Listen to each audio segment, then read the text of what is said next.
Hello, I'm Justin Belk with the Washington State Department of Transportation. Good morning and welcome to the ITS Washington Annual Conference and Exhibition. Thank you for joining us virtually.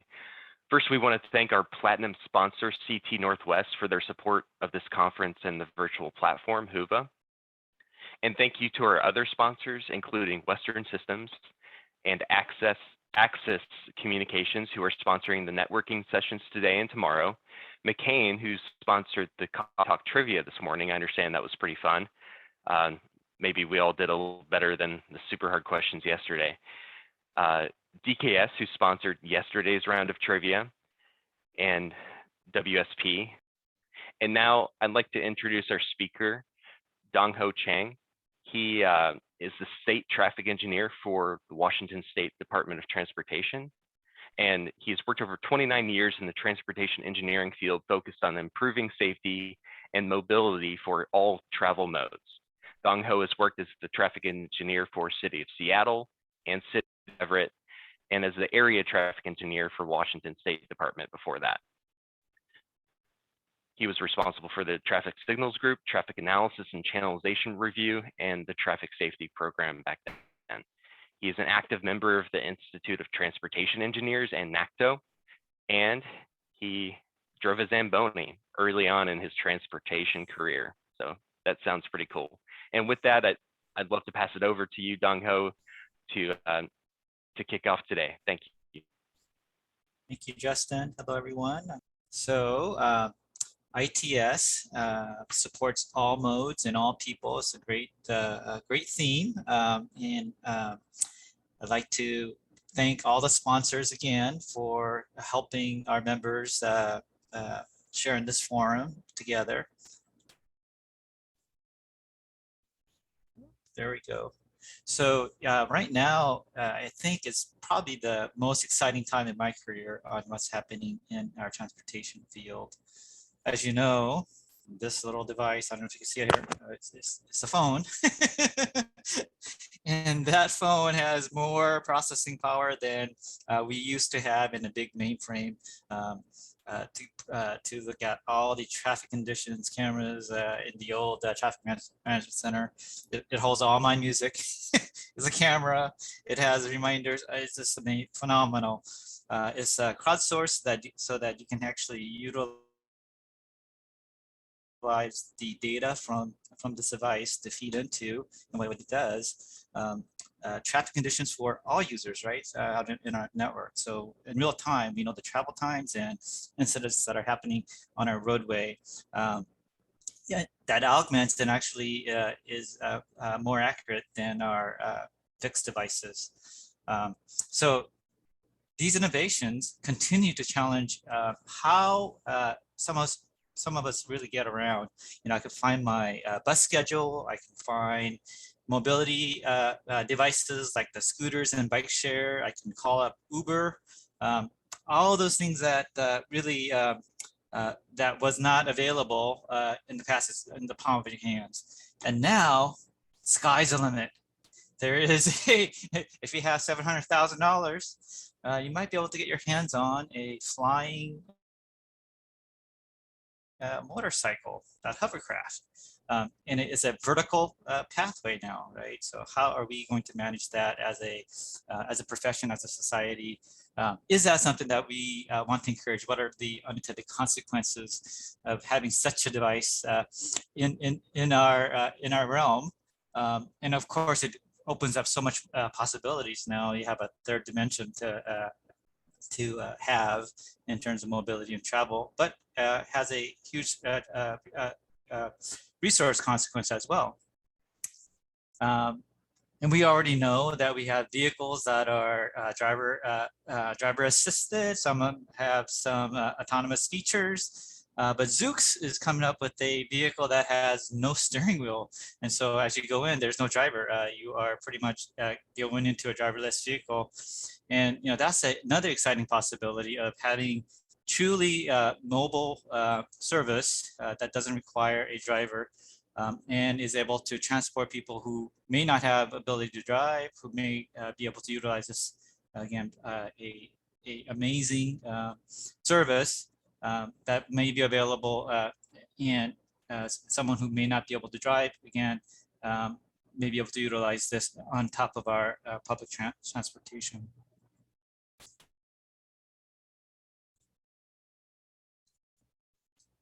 And of course, there's some new and exciting approaches to goods delivery.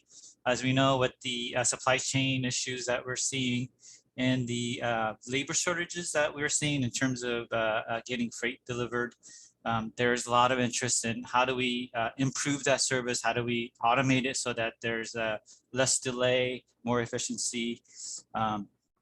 There are vehicles and trucks that has autonomous capability that can drive from one point to another without a driver, or it could be platoon and a driver in the front lead vehicle and vehicles in the back are pretty much connected wirelessly, and they're able to have drivers take shifts as they're traveling across their route.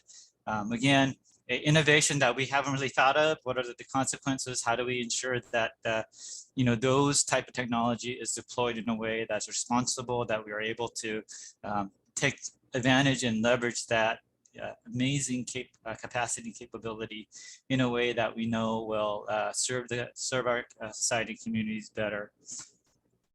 We even have, the old time bicycle deliveries, right? And so in UK, what they found was that these electric bike deliveries made deliveries 60% faster than vans, electric vans. In Seattle, our freight lab found that UPS made about 20 to 25% of their regular van deliveries by these devices.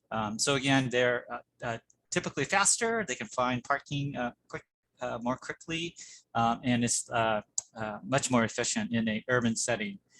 They can reduce carbon emission by 1/3 compared to an electric van, and 90% compared to a diesel powered van. So the promise of that in an environment like a city is really high in terms of being able to deliver efficiently. But what about in the air with drones and getting small packages delivered? Amazon is trying to deliver packages within 30 minutes of your order on your phone. Pretty amazing, right? Again, how do they compete with the area motorcycles? I don't know.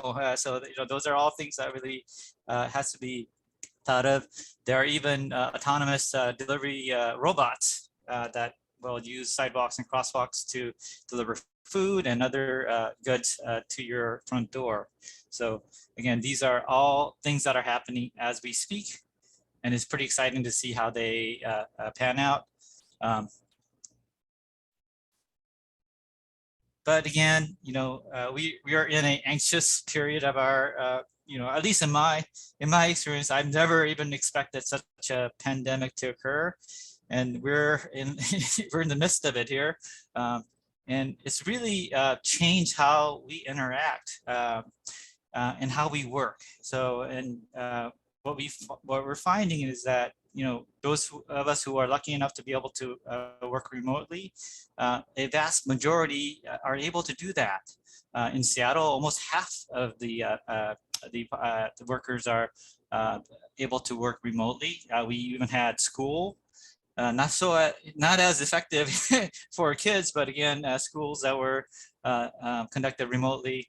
We are seeing that sometimes we can meet friends, we can have family gatherings, we can have these long distance check-ins that were not really part of our tools and repertoire, and that the businesses and how we are using these tools have a significant impact to our traditional businesses. Our downtown businesses are suffering because of lack of workers. Again, so there's unintended consequences.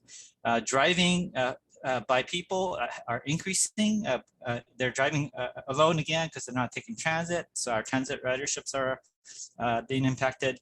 And because our roadway isn't as congested, we're seeing higher speeds and behaviors that are having some unintended consequences as well. So we're faced with this incredible opportunity as well. We have the street system that we always thought had coupled dimensions, but really haven't thought of in terms of all the possibilities. So we're seeing creative uses of that curb space for dining. You can see that this tavern has a big screen TV in a area where single car parked in the past. And you have an entire outdoor restaurant that's covered with a canopy, a folded canopy, in Ballard Avenue. Again, these are things that probably wouldn't have had as much interest in the past, but now they're a huge asset to that business, to the people that are living in that community, that are frequenting the businesses in our Ballard business district. And the interaction between customers and businesses are changing. Customers are asking for more of these spaces. They're asking for amenities that the businesses are really stepping up and providing, the covers for the rain, having some heating now that it's getting colder. All those things that really help with the comfort level of having a seating outside where there is ventilation. But again, we are in an alarming and tragic time where we're seeing a huge increase in collisions and the consequences of collisions on our street system, just because the way that we have designed these roadways to accommodate vehicle movements that are efficient, that are uniform, easy to comprehend, and because they are not as crowded, the excessive speeding that does occur, and when it does have an impact with someone who is not in a vehicle, they tend to be very severe. So the first picture there is a street in Seattle on Aurora, just north of 130th Street. Huge amount of capacity and accommodation for vehicles, but you can see the space that's really provided for people who are outside the vehicle is lacking. And our rules of the road and our law says that those family right there that's walking, they're actually violating the law. They're supposed to be walking facing traffic, right? And so if a consequence were to occur, they would be cited as the party that is wrongfully using that facility. So I think we as a profession, we need to think about the conditions that we have and how do we ensure that we don't leave and put people who are users of our streets in that kind of situation. We had 2 pedestrians killed and on a state highway in Bothell. That driver fled the scenes with hit and run, and so he was cited. But had he stayed, I think this collision would have been the fault of the people who were walking. Again, our law says that upon encountering a vehicle, you're supposed to step clear of the travel way. So there is no space in many of our highways, and we really need to think about where there are people that are living and utilizing the street. How do we accommodate them? How do we make sure that if there is a incident like this, that it is survivable? How do we design and operate our street system so that it is much more forgiving than what we're seeing now?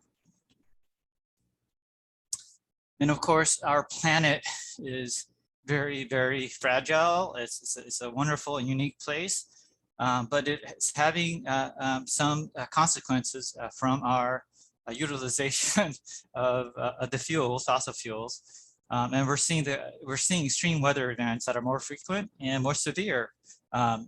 We had huge heat waves, fires, and just most recently a flooding that we're also continuing to see now. So that's Sumas up in Canadian border on Highway 9, SR9, and then of course across the border in Canada. And you can see we have resiliency in our ITS system that the BMS is still running. So kudos for having that resiliency, but we need to be really thoughtful about how do we create resilient infrastructure, make sure that we are reducing the impact of these events so that they have less severe consequences for people that are experiencing these events.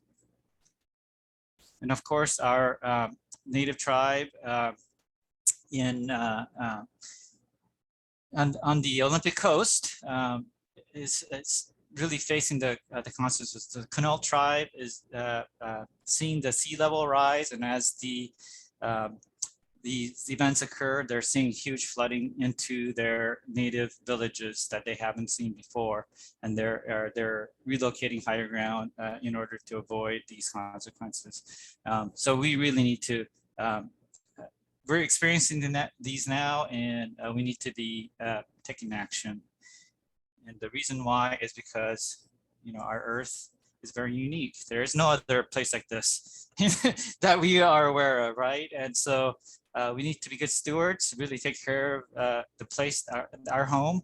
I know that it is sometimes difficult for us to step out of that our traditional role and think about the consequences and how do we ensure that we are serving our planet and our society and our race and our ecosystem in a way that will be available for our future generations.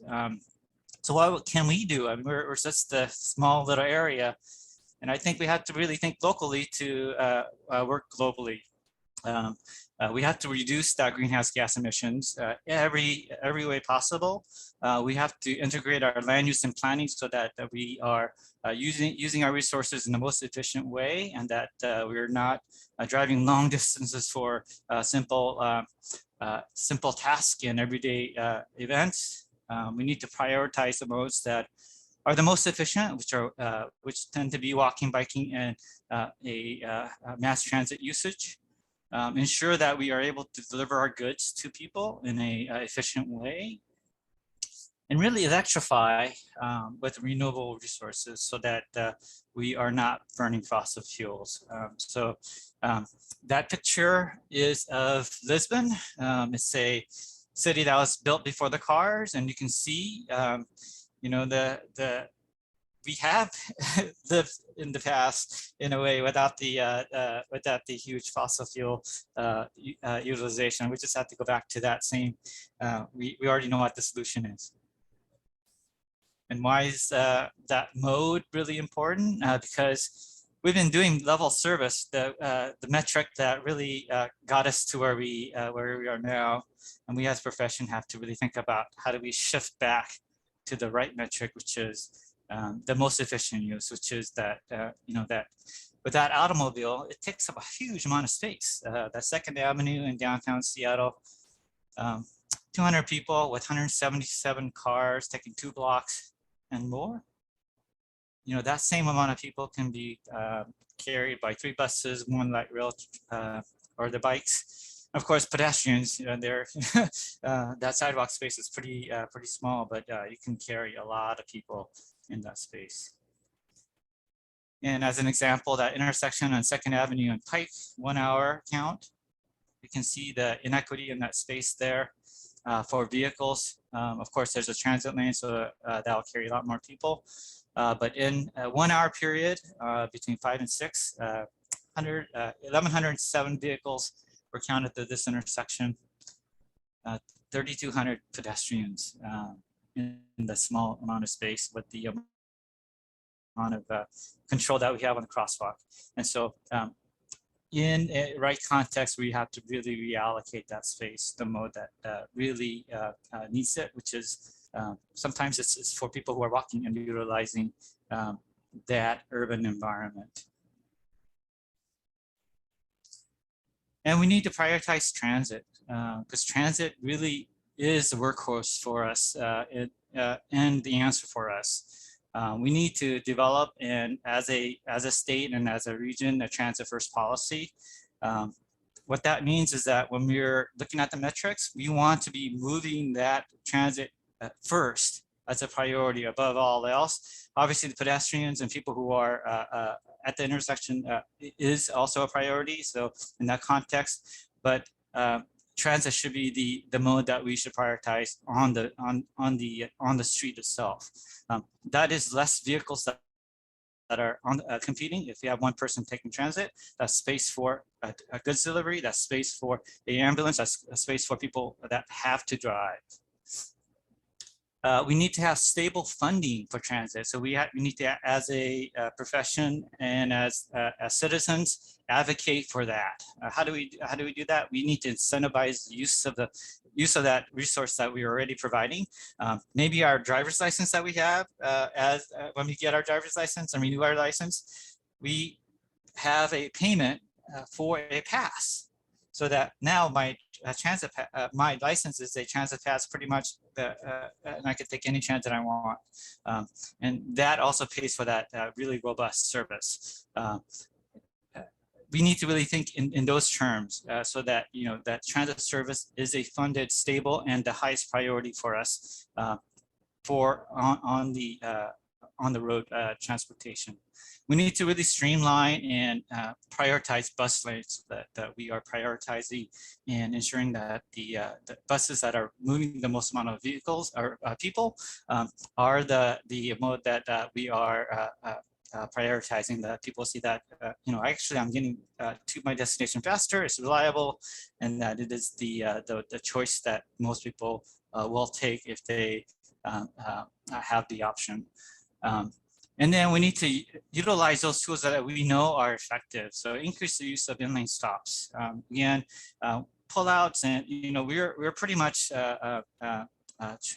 trying to minimize delay for the vehicles and then impacting the transit service, and also then impacting the realm for the riders and pedestrians. And so we need to rethink about that paradigm and try to increase that street use space for the mode that we want to encourage and we want to prioritize. Utilize bus signals. They're pretty great. Get that bus through the intersection fast. Have them go through at the with the extended green. All of those things that really will again have the benefit of the priority and higher usage. I remember, I think it was the early 2000s, the direct access ramp in Victoria to Bellevue College was being built through Sound Transit 1, and it was a eastbound transit stop on top of the flyer stop, and Sain Costa was the signal engineer, and we were looking at how do we get that bus to be able to get through and pick up people and then turn left at the top of that ramp. And that was our first bus signal. We thought, oh man, if we put this in, if we get a collision, boy, we're on the hook for a huge liability there. But we said we could put some visors on there and put the bus signs. We have this tool here, and we installed it, and it's been working great ever since. It's a proven tool. It's only turned on when there's a bus, and it provides that priority for the bus. So we're going to have to wait and pull back in. But we also need to think about people who are using the bus, people who are outside the vehicles, and it's the sidewalk. The way that we are prioritizing and funding a sidewalk is not a comprehensive approach. It is, and we need to take it the other way. We need to take it as seriously as we are taking for maintenance and funding for our roads. And actually, we need to prioritize it even higher, because people who are not in the vehicles, they're often in jeopardy, where there's disconnect and they're not able to continue and they're trapped. Again, I think that priority and change and shift of how we serve the most vulnerable is really critical, and that we need to advocate for that and work as a profession to make that a priority. Build safe crossings for those riders and people who are walking, especially to transit as well. And then I think we really need to think about our bus themselves. They do a lot of damage. They are exempt from load rating, and so those axles, when they do get crushed load, are pretty much breaking up all of our concrete, breaking up all, shoving our asphalt, and so it is a mode that we want to prioritize, but the vehicles themselves need to really be rethought, and so that we have a roadway that's not that has a huge maintenance cost and also cost to the vehicles themselves as they do wear and tear. We really need to invest in safety. And I think back to the paradigm of what we've been using, our metrics have really not served us well. We have an opportunity now to revise our MUTCD, Manual on Uniform Traffic Control Devices. Huge amount of interest from the profession, from the public. We need to follow through to make sure that it gives the tools to agencies, to the cities, so that that it provides that flexibility for pedestrian streets, slower, survivable, safe systems approach. We are revising the Astro Green Book, our geometric design that's really context sensitive again. That will be published under our Secretary, Roger Millar. So exciting time for us to be in the profession to see that. And highway capacity manual, I think it's changes happening where we're now looking at throughput of people rather than just vehicles, and then trying to make sure that we are able to prioritize and elevate people who are outside the vehicle in order to make sure that in those contexts, if we're trying to make sure we are doing the mode share, that we that shift that we are trying to get is measured in a credible way. And there is a huge cost for these collisions. If you look at the amount of dollars that we spend on our street system, that's WashDOT's budget right there. You can see the cost of congestion and what we put in to improve congestion, instead of good repair, which is maintenance. But then safety, we're spending a very small amount, $15 million, but look at the cost of collisions to people and society. So we need to change that paradigm. We need to fund safety so that we reduce that burden that society and people are now bearing. So when we refocus on people, what do we need? Again, I think it's really about that space where people are expected to be. It's that sidewalk, it's the outside of travel way. We need to fund it, we need to build it, we need to maintain it, and we need to operate it with the highest priority so that they are the ones that we are addressing first in many instances. We need to prioritize that value so that our laws and resources are there to protect our most vulnerable. Right now, it's the other way around. And, I feel that we have let down our most vulnerable people who may have lost their mobility, so they're in a wheelchair. They may not have hearing, they may not have vision, and for them to get around in this very hostile environment is such an incredible act of bravery. And we put all these obstacles in their way. That's 3rd Avenue in our downtown Seattle.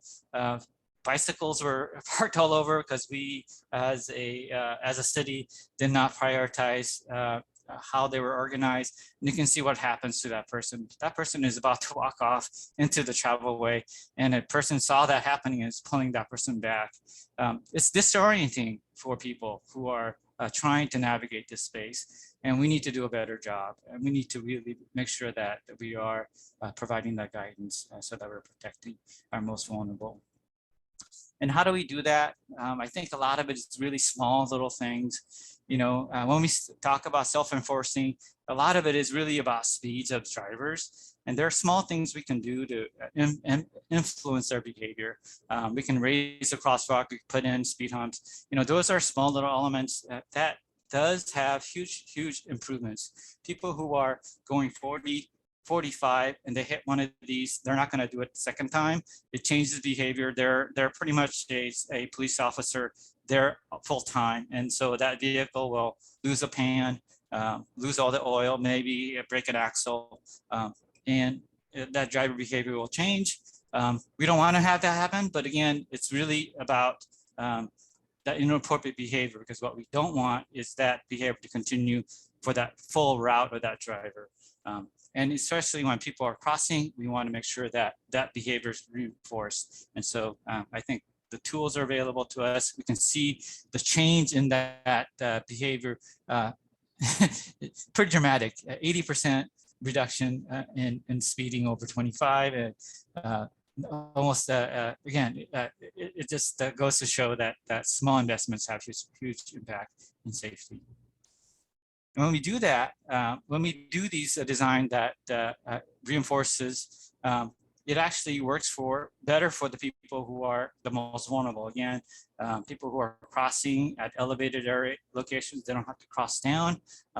It has a higher comfort level for people who have mobility challenges, and it tells the right signal to society that we value a person that's using this intersection, who are again walking and who are rolling.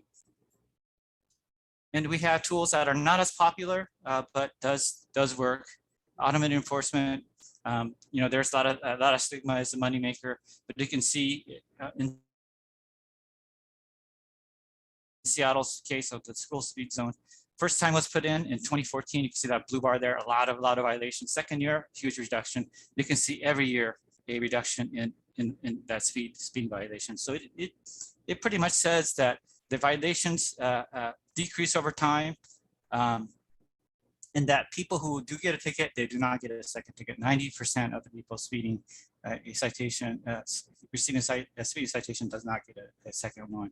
So it changes behavior, and it has huge improvement in safety, 71% reduction in all collisions during the active hours. And of course, red light running, and again, another controversial topic in the industry. But if you locate it based on data, you can really show high effectiveness. We had that controversy way back where I think Linwood and others were being questioned. Show us the data on these, and it really had the device in a negative light. And so Seattle was asked about the red light system in Seattle. And so we provided that data for 20 locations for the 3 years before and after. And it showed actually that it had a huge reduction in collisions for all locations there. You can see almost a half of angle collisions are reduced, and even rear end collisions are reduced by a quarter, or 15%. And so the result is that if you use data to deploy and show that it has a positive impact, there's a huge amount of support. And we actually, when I was providing this data, we got the question back saying, please put in more, because it was showing that effectiveness. And sometimes a profession needs to go a little bit further and go beyond what we think is the engineering standard. We use a lot of warrants sometimes to justify traffic control devices and do before and after. And this is one where pedestrian signal at a school that's opening up, you definitely don't want to wait until a collision, right, to come back and put something in later. And so proactively put in a pedestrian crossing. And what it shows is that it actually had a huge crash reduction at that location and surrounding locations. So it was installed at 92nd. It had six crashes before, and then no crashes 16 months after.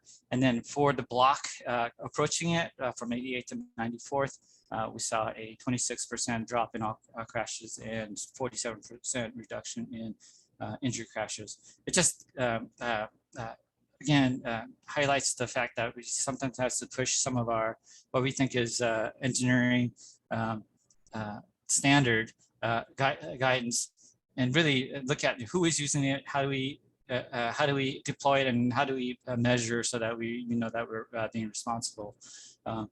Again, self-enforcing design.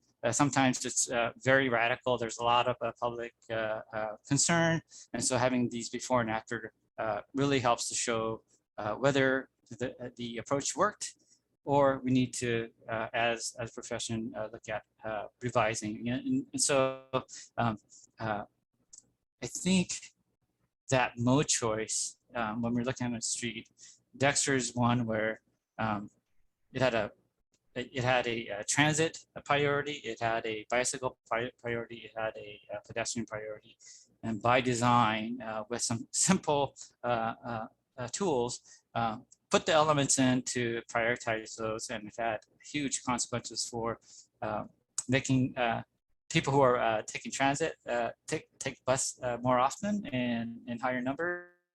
It improved performance for that. So it had a 40% increase in transit ridership, really with no impact to transit's travel time.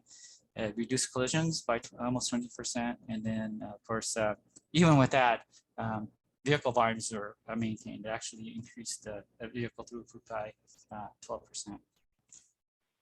So with that, I think that's the end of my presentation. Thank you, Dongho. That was a great overview of all the challenges and opportunities. It's clear to me that there's a way to address these, not just from intelligent technology standpoint, but also smart thinking and low-tech ways too. And that's will be so important to multi-pronged approaches to facing these challenges. And I really appreciate it. We are short on time, so again, thank you, Dongho. And thank you everyone for joining this session.